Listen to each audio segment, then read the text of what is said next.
que está de visita en Venezuela, conocido en Latinoamérica y un poquito más allá también. Es el sacerdote jesuita Cristóbal Fons, quien ha estado desde muy joven acompañando distintas formas de manifestación de fe a través de la música, el ministerio de la música y entre otras cosas, entre otras responsabilidades que va asumiendo, pues una de las que viene a compartir con nosotros en Venezuela es precisamente esta, ya lo hizo en Caracas, tiene fecha ahora en Maracaibo y próximamente estará de visita en la ciudad de Mérida. Hoy está con nosotros en vivo y en directo en nuestros estudios. Bienvenido, Padre Cristóbal. Muchísimas gracias, Iraní. Encantado de estar aquí. Un saludo a todas las personas que nos van siguiendo a través de esta señal de radio y, bueno, como decías tú, a través de internet. Es impresionante la posibilidad de comunicarnos con tantas personas. Gracias por decir además bien mi apellido, que no es fácil porque se escribe Fones. Una cosa que suelo contar mi padre, que ya falleció, se llamaba Donald Fons. Y hasta el día de hoy nosotros vivíamos en el campo, la gente cree que era Don Alfonso. Nunca lo aprendieron, ¿eh? Así que es algo, bueno, maravilloso cuando escucho bien ahí el apellido. Digo, bien, vamos bien, vamos bien. Nacido en Chile. Nacido en Chile y criado en el sur del continente. Yo soy de cerquita de Santiago, un lugar que se llama Calera de Tango. Somos 6 hermanos, una familia grande. Mis papás hicieron la opción, recién casados. Ya tenían a mi primer hermano mayor y decidieron irse de la ciudad para tener una mejor calidad de vida, más sencilla. De todas maneras, viajábamos al colegio a la capital, pero eso marcó mucho mi infancia, porque mientras todos mis amigos tenían, bueno, Atari, esa era la cosa que se usaba en mi época, es muy antiguo, soy muy antiguo. Pero bueno, tenían acceso a televisión y todo, y nosotros, ¿qué? Jugábamos con los perros, subíamos a los cerros, y eso yo creo lo agradezco de corazón, ¿no? Porque uno se educa de otra manera, con otro imaginario, más sencillo, más sano también. Y ahora hacer los contrastes del Atari con todo lo que está ocurriendo con la evolución tecnológica, inteligencia artificial y pues bueno, ya y esto demás. Se nos desmadró, sí, se nos fue. Y en este mundo precisamente de estas posibilidades, de que hoy puedan estarnos viendo en casa de su familia, por ejemplo, si quieren entrar a nuestro canal en YouTube, que antes eso era imposible, no era una posibilidad. ¿Cómo entra esta posibilidad de conectarse también con Dios y la necesidad de conectarse, por ejemplo, a través de la música? Sí. Bueno, yo creo que paradójicamente, mientras más medios de comunicación tenemos, peor nos comunicamos. O sea, que aquí hay un discernimiento serio que hacer porque creemos o vivimos con la ilusión de que tener más acceso a la información y a la comunicación nos da una mayor calidad de encuentro, y eso no es así. Es decir, nada finalmente reemplaza el encuentro presencial, el gastar tiempo con las personas, y entonces, al mismo tiempo que es una tremenda posibilidad para compartir buenas noticias, sin embargo, no es un absoluto en ningún caso. Tenemos que formar muy críticamente el uso de los medios para que realmente edifiquen a la persona y fortalezcan los vínculos y no los aguachenten, como diríamos en Chile, es decir, no los hagan poco sólidos, porque sinceramente al estar tan estimulados, corremos el riesgo de solamente consumir y no generar vínculo realmente. Y con Dios se trata de generar un vínculo. Si Dios se transforma en un producto más que consumo al lado de, no sé, veo algo, una cita bíblica y 30 segundos después veo una cantante y después veo una serie y después compro zapatillas y después, bueno, queda todo al mismo nivel, ¿no? Entonces, es un desafío extra. A mí me fascinan los medios de comunicación social, no los demonizo en ningún caso, pero siento que no hemos fortalecido tanto la educación crítica en el uso de ellos, que sería como el paso siguiente. Y tú me preguntabas, bueno, ¿cómo esto impacta en la relación con Dios? Yo creo que nos tiene totalmente distraídos. Hoy día nos comunicamos mucho menos con Dios porque estamos consumiendo productos hechos que nos adormecen un poquitito, ¿no? Comentábamos antes de comenzar acá que a veces uno se mete en TikTok, en Instagram, pasan 2 horas, no se da ni cuenta. Y dice, ¿qué es lo que he hecho? No he hecho nada, no he adquirido un conocimiento de valor que esté transformando algo, sino que, bueno, tampoco eso es per se malo, digo, porque también es un descanso, puede serlo para algunas personas, pero sí nos trae desafíos nuevos muy profundos. Y en la vida espiritual, sin duda, esta inmediatez requiere ser un poquitito contrarrestada con una experiencia espiritual más honda. Y tú mencionabas la música, que no está exenta de esta vorágine, pero la música tiene algo bueno, que yo me he dado cuenta ahora de grande, que la música transcurre en el tiempo. Es decir, escuchar una canción supone al menos dedicar 2, 3 minutos y no medio segundo para poder entrar en esa canción. Entonces fuerza un poco el permanecer. Y eso es muy profundo. La música no es solamente ruido, no es solamente sonido. La música se compone de sonido y de silencio. Si fuera solo sonido es ruido. Entonces, este diálogo entre permanecer, que es distinto de ver una obra artística o un cuadro, uno lo puede ver en menos segundos, ¿no? Pero la música tiene que transcurrir. Esta también combinación entre sonido y silencio, entre dar y recibir, entre esperar y acoger, etcétera, creo que ayuda, por lo menos ha sido mi experiencia y veo que para muchas otras personas, a fortalecer ese tipo de encuentro y de diálogo con Dios. Ahora, Así que en la espiritualidad ignaciana en la forma de conexión con Dios, hay muchas herramientas, ¿no? La reflexión, la meditación, esa oración contemplativa. En cuánto se suma precisamente esto de la música a posibilitar que los sentidos se pongan a disposición de eso en tu experiencia, cómo lo has ido viviendo y cómo se mezcla una cosa con la otra? sí. Bueno, San Ignacio en los mismos ejercicios espirituales invita a usar los sentidos, sobre todo especialmente en la contemplación. Como dices tú, ahí uno puede meditar un tema y pensar y reflexionar sobre él, pero también Ignacio invita a contemplar escenas de la vida de Cristo con la imaginación, pero usando los sentidos, escuchando, oliendo, tocando, mirando. Y en ese sentido, bueno, la música aporta mucho porque es totalmente sensorial. Y en ese aspecto puede, generalmente lo hace, tocar mucho más el corazón que la cabeza. Porque la experiencia de Dios obviamente se piensa para transmitirla y la experiencia de la fe supone también la reflexión, pero el encuentro con las personas, y Dios es una persona, es un alguien y no un algo, supone poner los afectos. Entonces, claro, si la música toca el corazón, te abre a esa sensibilidad, por supuesto que puede ser una mediación importante en la relación con Dios si entendemos a Dios como un alguien y no como un algo. Sí, claro, si yo me quiero relacionar con la idea de Dios, basta que reflexione, lea libros, saque conclusiones.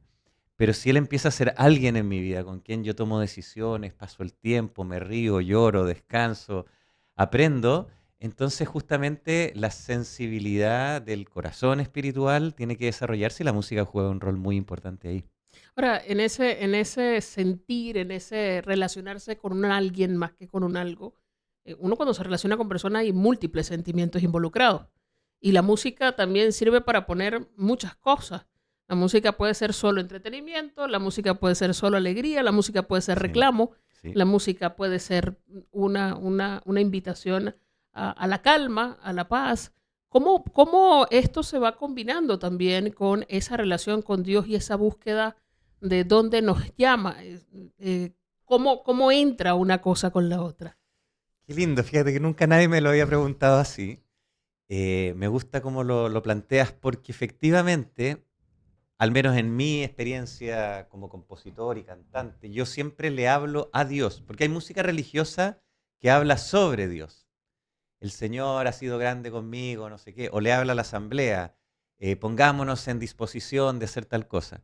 Pero casi todas mis canciones son, Señor, esto y esto y esto y esto. Y a veces le tiro la oreja, a veces le reclamo, a veces le agradezco, a veces le lloro, a veces me ofrezco, justamente porque empieza a ser un lenguaje comunicativo de ese tipo que estás describiendo tú, donde caben nuestras emociones. Fíjate que hace 2 semanas atrás, lancé una canción que se llama Parte de lo Humano, que es una canción muy simple, pero a mi modo de ver muy profunda, escrita por Eduardo Meana, sobre todo en tiempos donde el tema de la salud mental, por ejemplo, es tan grave. Y lo que hace la canción es decir, ¿sabes, Señor? Mis rabias, mis frustraciones, mis cosas no terminadas, son parte de lo que yo soy. Y sí, y tú me aceptas así, y tú me quieres así. Qué importante como poder tener una relación con Dios de ese tipo, donde uno no necesita ser una persona inmaculada o lo que se imagina que debería ser delante de Dios para poder conversar con Él. Sino que simplemente soy yo con lo que me está pasando ahora, que quisiera matar a mi mamá o a mi hermano o a mi superior de comunidad, o que a lo mejor simplemente estoy agotado, o que a lo mejor tengo dudas, o que a lo mejor estoy muy movido. Bueno, ese soy yo. Y eso es parte de mi belleza, con la que Dios se comunica, con la que Él también quiere trabajar y servir al mundo. Continuamos a esta hora de la mañana en vivo y en directo a través de las pantallas de Niños, Cantores Televisión y también a través de la señal de Radio Fe y Alegría 88.1 FM. Recuerden que también transmitimos a través de nuestro portal web Radio Fe y Alegría Noticias.com y en nuestro canal en YouTube Fe y Alegría Media. Hoy con nosotros el sacerdote jesuita Cristóbal Fons, quien nos visita desde Chile.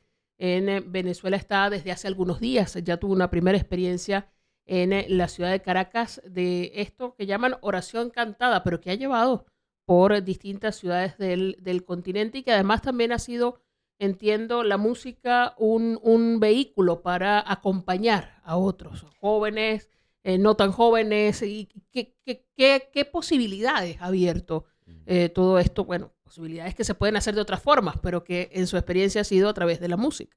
Buenísima pregunta. Bueno, la verdad es que yo llevo 31 años de jesuita, soy bastante viejo y eso también me da mucha tranquilidad de decir, a ver, estoy en una etapa en la que puedo recoger una experiencia ya acumulada que no es solamente novedad, sino que también, bueno, se construye de aciertos y muchos desaciertos, ¿no? Fíjate que Venezuela, junto con Honduras, eran los únicos países de América Latina en los que no había estado. Y me siento feliz de estar acá. Como dices tú, he tenido la oportunidad de recorrer muchas culturas, lugares más urbanos, más rurales, diversidad de personas. Y en ese sentido la música ha sido un ministerio extraordinariamente fecundo. Sin embargo, nunca ha sido mi misión principal. Decías ahora que vengo de Chile. Sí, remotamente sí, porque soy de Chile, pero vivo hace 1 año y medio en Roma. Y eso también me ha dado otra perspectiva, ¿no? Para pensar cómo esto del ministerio de la música puede ser, y de hecho he visto que ha sido para muchas personas una manera de cultivar la vida interior, de sostener también muchas decisiones, preguntas que nos toca hacer en el día a día, ¿no? Que tienen que ver con la relación de pareja, con el cambio de trabajo, con tener que emigrar hacia otra ciudad, de darle nuevas perspectivas a la vida. Y las canciones son mucho más que un adorno, no son simplemente para acompañar un rato de nirvana y de relajo, no. Cuando una canción es verdaderamente cristiana y me lleva al Señor, pues me pone preguntas difíciles, ¿no? Y me lanza como a una profundización de quién soy, para dónde voy, de cómo estoy haciendo las cosas. Y eso es a mí lo que me fascina, es lo que también me estimula en este trabajo espiritual, que no pretende ser, como decías tú, entretenimiento religioso, sino que busca ser justamente una manera de crecer en humanidad, de crecer en solidaridad, en compromiso. Piensa que la música no está exenta para nada de eso. Hemos sido criados con la lógica del consumidor, no del ciudadano, ¿no? O sea, como que la gente nos va entregando y nosotros, bueno, consumimos, ponemos me gusta, no me gusta, y se nos va perdiendo la capacidad crítica de elegir. Muy pocas personas hoy día se atreven a tomar decisiones. Pero es el gran don que recibimos de Dios. Es como capacidad de decir que sí a las cosas que me traen vida y capacidad de decir que no a lo que me Eso se lleva llama a el la libre muerte. albedrío. Exactamente. Y eso está ofrecido para todos, pero si no lo evangelizamos, se transforma justamente en personas que no eligen, y no elegir es ya haber tomado una terrible decisión, es dejar que otros elijan por ti. Entonces, toda mi música un poco apunta en la dirección de humanizar a las personas, empoderarlas delante del Señor y de la mano de Jesús y de la iglesia, para que sean personas activamente que construyan un mundo nuevo, ¿no? El reino de Dios, como lo llamamos los cristianos. Y en esta experiencia, precisamente asumiendo responsabilidades en Roma, te ha tocado la oportunidad de compartir con Papa Francisco y ahora con el Papa León. Sí. ¿Qué se ratifica en este cambio que vive la Iglesia Universal en su liderazgo y no sé hasta dónde en su propuesta también para acompañar al resto de la comunidad cristiana? Pues sí. Mira, te confieso que hasta hace 2 años atrás lo que pasara en el Vaticano me daba lo mismo. Yo jamás leí nada, no seguía las noticias. Lo que conocía de Bergoglio no era precisamente algo maravilloso. Claro que como papa lo admiraba por todos los gestos que había hecho, pero no lo conocía personalmente. Y de la noche a la mañana, el año pasado me junté 6 veces con él en privado para conversar sobre las intenciones de oración. Fue muy intenso. Y ahora me he encontrado 2 veces con el Papa León. Claro, me falta quizás perspectiva para hacer unas lecturas más profundas, pero de lo que te puedo compartir a partir de estos encuentros, de vivir y trabajar en el Vaticano, primero que el Papa no es lo mismo que el Vaticano. Eso debo decirlo. O sea, el Vaticano es la iglesia institucional que lleva más de 2000 años con su manera de ser. Es una monarquía absoluta, llena de ritos que a uno le pueden gustar más o gustar menos, pero que en el fondo le han dado estabilidad a esta comunidad cristiana con el centro en Roma. Eh, Eso es lo más chocante, es de lo que más se habla. Ahora, el Papa es una figura que también ha cambiado mucho en su rol durante la historia, porque ha pasado de ser un gobernador más de un estado con milicia y con de todo, a ser un líder espiritual. Depende de la época de la historia. Los últimos 4 papas, los últimos 5 papas, han sido personas muy espirituales, que han cumplido un rol muy universal, porque además los medios de comunicación social han hecho de que lo que dice el Papa se escuche y se entienda en todo el mundo. Hoy día el Papa dice una cosa en la mañana a un grupo de senadores de Eslovaquia y lo va a saber una persona en Ruanda dicho en Swahili, básicamente el mismo día. O sea, eso es único en la historia de la iglesia. O sea, la responsabilidad de todo lo que dice o no dice el Papa, de lo que hace o no hace el Papa, de si estaba con una sonrisa o estaba cansado o quería ir al baño desesperado mientras estaba en la mitad de una charla, todo eso se sabe y se ve, ¿no? Eso es muy nuevo, entonces la presión es enorme. Yo te diría cosas que me impactaron del Papa Francisco. Primero, que él tenía claro que su misión era pastoral. Es decir, que tenía que inspirar como pastor, no para reemplazar lo que se decía a nivel local. Los obispos, las comunidades cristianas, los animadores, los catequistas tienen que tener su rol. Y el Papa lo que tenía que hacer era animar, orientar, pero no dirigir. Y él entonces se dedicó a grandes gestos geniales, porque el Papa Francisco era de una creatividad absoluta y además habla en cuña, era espectacular para los periodistas y los comunicadores porque siempre decía cosas como desde una perspectiva nueva. Y eso lo hizo muy atractivo. El Papa León no es así. El Papa León tiene otro carisma. El Papa León es muy escuchador, una persona atenta, sensible, que no es tan protagonista, que más bien, bueno, se deja llevar más o menos por lo que corresponde al momento. Y sin embargo, los dos tienen una continuidad en el contenido enorme. O sea, el Papa León permanentemente está citando al Papa Francisco, no ha cambiado absolutamente nada de su línea, solo que carismáticamente son tan diferentes que la gente empieza a sacar conclusiones, este es más tradicional, el otro era más liberal, pero no es ni tan así. El Papa Francisco tenía un estilo muy jovial, muy cercano, pero no cambió ni un milímetro de la doctrina.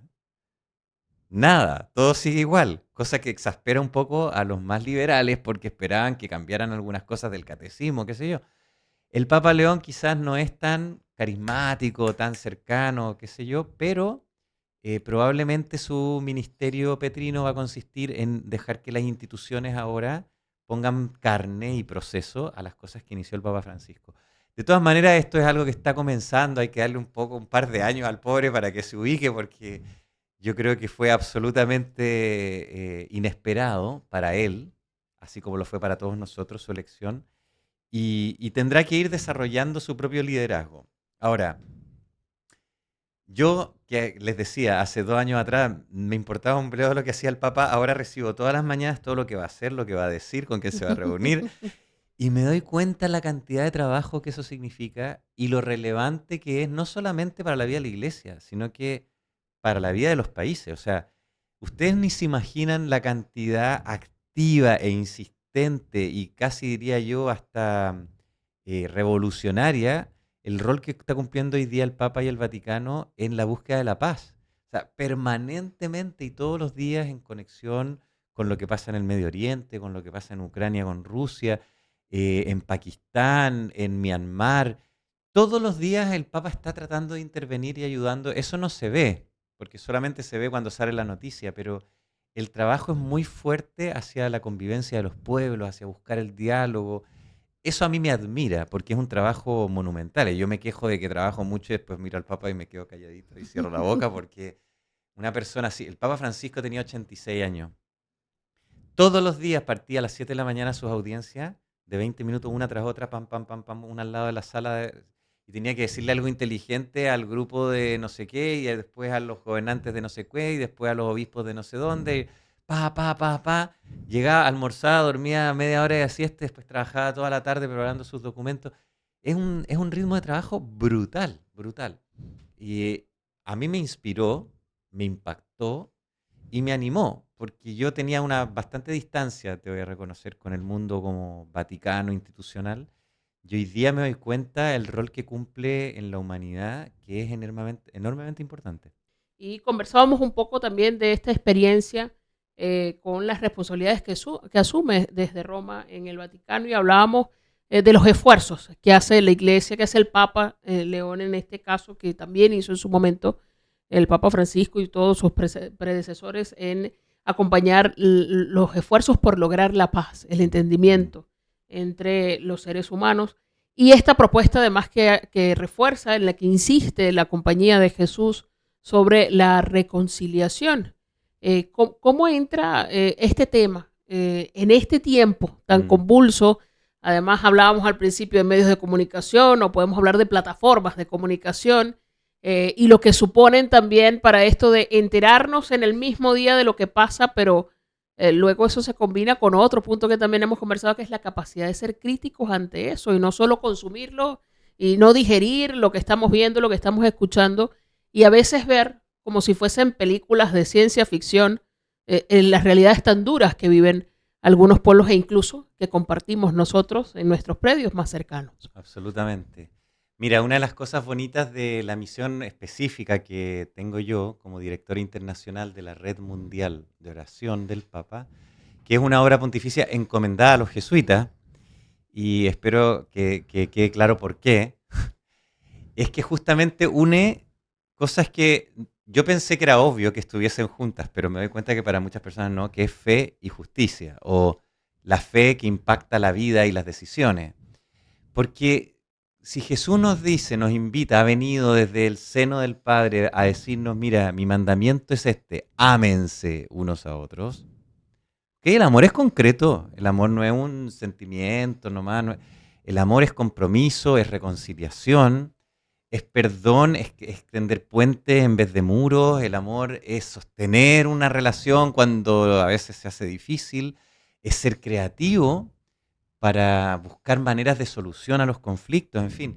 Y en la red de oración lo que hace es que le pide a la Compañía de Jesús que ayudemos al Papa a discernir cuáles son los temas críticos de la humanidad, elegir uno por mes, son desafíos de la humanidad, de la misión de la Iglesia, y poner a la mayor cantidad de personas posibles del mundo en red a orar, pero a orar no significa decir, Padre nuestro que estás en el cielo, no. Orar es, ¿cuál es este tema? ¿Cómo impacta mi corazón? ¿Qué conversión necesito yo realizar? ¿Qué conversión necesita hacer mi país? ¿A qué fuerzas sociales necesitamos convocar para solucionar este problema? Y cada una de esas intenciones de oración, que son realmente desafíos, o sea, algunos son aparentemente más espirituales, por ejemplo, la reconciliación al interior de las familias. Sí, espiritual, pero con los niveles de violencia intrafamiliar que tenemos en nuestros países, eso no es solamente una cosita bonita para rezar el rosario. O sea, que hay que ponerse a meter qué significa eso, cuál es el rol de la mujer, qué está pasando con el concepto de masculinidad, cómo entramos en las relaciones de perdón al interior de una pareja, cuáles son los índices de separación, qué significa cuando hay migración para una familia, montones de temas. Después, otra intención de oración, bueno, por el derecho a la educación de los migrantes. Bueno, ¿qué significa eso? No es solamente decir ya, vamos a rezar por la intención, Dios te salve María. Bueno, a ver, espérate. ¿Cuál es la situación de los migrantes en mi país? ¿Qué está sucediendo con personas que migraron desde mi país hacia otros países? ¿Los niños están recibiendo la educación que necesitan o no? ¿Qué fuerzas sociales podemos convocar para que eso sea posible? Entonces, justamente es poner los grandes desafíos de la humanidad, como Dios mira al mundo, ¿cierto? Que nosotros en la espiritualidad ignaciana contemplamos así como Dios nos mira al mundo y se conmueve y trata de salir al paso de eso. De eso se trata la obra que me toca dirigir, que no es poco, porque además hay que hacerlo a nivel mundial. Es decir, nosotros, por ejemplo, grabamos el video del Papa. Entonces el Papa nos invita a orar por esta intención específica, una distinta cada mes, que él ya ha decidido a partir del discernimiento que le propusimos. Pero en ese video no basta con que aparezca, no sé, la realidad de El Salvador o de Venezuela o de Myanmar. Tiene que aparecer siempre alguien de África, alguien de Asia, alguien de Europa, porque es para el mundo entero. Entonces son desafíos muy fuertes. Esos son los desafíos mensuales, que nosotros trabajamos de una manera un poco más orgánica, con bastante anticipación, porque hay que traducirlo a miles de idiomas. Pero generar esa conciencia de que la fe es para la vida, ¿no? Y no es para arrancar de la realidad, sino es para meternos en ella más profundamente, como Dios quería, siguiendo la dinámica de la encarnación, es muy potente. Y luego están las llamadas intenciones urgentes, es decir, cada domingo en el Ángelus y cada miércoles en la audiencia general, el Papa siempre culmina diciendo, y por favor recemos, no sé, por las inundaciones que acaban de haber en Pakistán, o por los 41 miembros del movimiento eucarístico juvenil que mataron en la República del Congo mientras estaban haciendo adoración eucarística, por temas tribales, temas de diálogo interreligioso. O sea, son cosas muy concretas que están pasando más en el contexto. Eso lo alcanzamos a traducir solo a 7 idiomas y lo publicamos en nuestra red Click to Pray. Pero claro, las otras intenciones de la humanidad que se hacen con un año de anticipación las alcanzamos a traducir a más de 50 lenguas de manera que llegue realmente a todos los rincones del planeta. Junto con eso, lo que hacemos es promover nosotros lo llamamos itinerario formativo de espiritualidad, que se llama El Camino del Corazón. Me encanta el nombre, porque es una adaptación de los ejercicios espirituales de San Ignacio en 9 etapas, pero que lo que van tratando de hacer con un lenguaje menos difícil, o sea, más asequible a cualquier persona, el lenguaje del corazón, es ir entrando un poquitito cada uno de nosotros en el corazón de Jesús que se conmueve por todas estas realidades. O sea, lo que está detrás es, mientras más estoy cerca de Jesús, del verdadero Jesús, ¿no? Más estoy cerca de los pobres, de los que sufren, porque esos son los que habitan en el corazón de Cristo. Entonces, no es una cosa espiritualista, es espiritual en el sentido más profundo de la palabra. A mí me impacta, como decías tú al plantear esta pregunta, cómo la persona verdaderamente religiosa es verdaderamente social. Porque ser cristiano es ser social, como decía San Alberto Hurtado, a quien recordamos ayer, justamente porque lo que hace la persona que tiene un corazón como el de Jesús o cercano al de Jesús es que se conmueve con los dolores de nuestro tiempo, como se conmovió él. Y eso despierta a nosotros una respuesta de compromiso ciudadano, de preparación, de querer entender la realidad de una manera más profunda, de no quedarnos en la superficie, que es lo que le interesa a la sociedad de mercado. Mantenernos así distraídos, consumiendo con más y más propaganda, de manera que no pensemos, de que no seamos críticos, de que no nos demos cuenta cómo estamos simplemente manteniendo el statu quo porque no nos terminamos de comprometer. La fe es subversiva. La fe vivida al modo de Jesús, la fe eucarística, la fe que supone que yo me transformo en una persona capaz de partirme y compartirme como el pan. ¡Wow! Ese es un camino difícil, es un camino adulto. No es una fe así de entretenimiento. Porque Jesús no nos invitó a tener una vida fácil, nos invitó a tener una vida con sentido. Y como hoy día lo que se propone como felicidad se iguala a bienestar, uno cree que va a ser más feliz si logra hacer más vacaciones en Isla Margarita. Ojalá las podamos tener, todavía no la conozco. O que compre un televisor más grande. Si Dios lo permite, ojalá lo tenga. Pero obviamente eso no te va a hacer feliz. Todos lo sabemos, pero vivimos en esa ilusión. Y en vez de formar a los niños para que sean buenos compañeros, para que compartan, para que digan la verdad, los formamos para que ganen dinero. Pero ¿nos está trayendo eso una sociedad más feliz? Claramente no. Entonces, la fe comporta en sí misma, la fe cristiana, una experiencia real de Jesús, es subversiva, es contracultural. Y cuando uno descubre eso se asusta un poco, pero también se entusiasma, ¿no? Porque claro, te genera un propósito. Y ya ser católico no es simplemente asistir a un cierto rito o participar de alguna cosa entretenida más o menos que me gusta, que lo heredé, sino que se transforma en ir construyendo una identidad personal muy profunda que le da sentido a mi existencia, que puede transformar mi entorno y que si transformo mi entorno y otro lo hace en su entorno y entre pues transformamos la humanidad y participamos de este proyecto maravilloso que es el reino de Dios. ¿Y quiénes hacen parte de este proceso? ¿Cómo se lleva eso, esa reflexión profunda que entiendo que tiene un proceso comunitario Sí. y tiene una ida y vuelta en comunicación con el Papa, pero que luego busca caminos de concreción, de tomas de decisiones, de incidencia Pues en sí. algunos espacios? Bueno, a ver, em, voy a ser muy sincero. Yo creo que nada de esto ocurre si los papás y mamás de familia no profundizan en su experiencia religiosa. O sea, si creen que transmitirle la fe a los niños solamente consiste en ponerlo en un colegio católico, que no asegura nada eso, obviamente. ¿Qué hacemos nosotros humildemente desde nuestra red? Nosotros tenemos en 94 países del mundo directores nacionales. ¿Ok?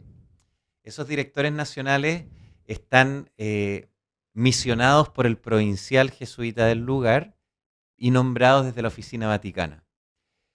Pero bueno, las realidades son muy disímiles. Hay países en que ese director o directora nacional es una persona que ha hecho mucho, que pone en movilización a los centros, que distribuye el material, que genera... Porque, claro, yo desde la oficina internacional, si digo, no sé, la intención de oración de este mes, por ejemplo, de agosto, es que las sociedades donde hay conflicto no cedan a la tentación de la violencia, sino que profundicen en el diálogo, lo tengo que decir así de universal. Pero bueno, ¿cómo se dice eso en Venezuela? ¿Cómo se dice eso en Ucrania? ¿Cómo se dice eso en Costa de Marfil? ¿O cómo se dice en Madagascar o en Estados Unidos? Va a depender de lo local. Y por eso nosotros tratamos de dar formación la mejor que podemos a nuestros directores nacionales. Pero mira, las personas, hoy día nosotros tenemos como esto ustedes me lo van a entender que trabajan en comunicaciones, eh, una doble, como dos brazos, porque uno es el B2B, que se llama del business to business, y otro el de business to consumer. Es decir, lo que nosotros hacemos desde la oficina internacional y publicamos en medios digitales, llega a cualquier persona del mundo. Entonces tratamos de hacerlo, porque si una persona en, no sé, en Irak se encuentra con la aplicación Click to Pray o ve el video del Papa, yo le estoy hablando directamente desde Roma a esa persona. Y eso lo tenemos que tratar de hacer lo mejor posible, pero con el desafío de que tenemos que mantener un lenguaje universal. Y luego está el B2B, que es nosotros como Oficina Internacional tratar de fomentar en los directores nacionales esa capacidad de inculturar lo que el Papa dice para todo el mundo, pero desde su realidad local. A veces lo conseguimos muy bien y tengo muy buenos ejemplos de países en que eso anda, pero de maravilla, y otros en que lo conseguimos muy mal y tengo muy buenos ejemplos de realidades nacionales en que, bueno, se queda en una cosa devocional que es muy importante, pero que no termina. Por ejemplo, ahora vengo llegando de visitar una isla, que no voy a decir cuál es, y tuvimos un encuentro de todos los grupos de oración que participan de la red, eran como 600 personas, que yo estoy seguro que día a día ofrecen su cotidianidad por las intenciones del Papa y del Obispo. Les pregunté, bueno, ¿y cuántos de ustedes rezan todos los días por las intenciones de oración del Santo Padre? Todos levantaron la mano. Bien, dije yo. ¿Quién de ustedes se acuerda cuál era la intención de oración del mes pasado? Ni una mano. ¿Quién sabe cuál es la intención de oración de este mes? Ni una mano se levantó. Entonces, bueno, ¿de qué sirve? O sea, si yo estoy simplemente no termino de dejar que todos estos desafíos de la humanidad toquen mi corazón. Entonces, claro que tenemos que ahí trabajar porque esta cosa sea concreta. San Ignacio decía que el amor es muy concreto, el amor es comunicación. El amor es comunicación de lo que uno tiene y puede, se lo da el amante al amado y el amado al amante. Es decir, yo tengo que ponerme en acción porque si no, el amor es una idea. Pero la verdad es que cuando el Señor nos dice, mi mandamiento es este, que se amen los unos a los otros, nos está invitando a hacer de nuestra vida una decisión, a hacer del amor un acto concreto de solidaridad, de compasión. Por eso nosotros llamamos a la red de oración una misión de compasión por el mundo. Así que va por ahí un poco la propuesta. Que claro, yo puedo soñar mil cosas desde Roma, pero esto va a suponer al final del día de que todos los que participan realmente lo quieran vivir de esa manera. Padre Cristóbal, estamos sobre el tiempo. En un minuto, una síntesis complicada, pero ¿cuál es la propuesta de esta tarde para quienes quieran acompañarnos? ¿Qué se vive hoy en el Centro Bellas Artes Ateneo de Maracaibo a las 6 de la tarde? Pues vayan y lo descubren. Ah, no, no. No, a ver, lo que yo propongo normalmente y que llamo oración cantada, yo trato de evitar la palabra concierto, porque básicamente es un tiempo para reflexionar y meditar más que para ir a escuchar a un gran artista. Yo no soy un gran artista. Intento ser un buen discípulo. Y a veces logro ser misionero también. Eso es lo que voy a ir a compartir a través de las canciones, ¿no? Pero cada uno trae su historia personal, sus preguntas, desde cómo voy a tratar mejor a mis hijos, cómo me puedo relacionar con mis amigos, cómo estoy asumiendo mi propia identidad sexual, tengo o no tengo que pagar los impuestos todos los días, cómo voy a llegar a fin de mes. Es decir, eso es lo que vamos a ir a poner delante de Dios y yo espero que estas canciones sean un espacio para que cada una y cada uno de los que asistan hoy pueda delante de Jesús poner su vida, dejarse iluminar para tomar mejores decisiones, que es lo que hemos estado hablando durante este programa.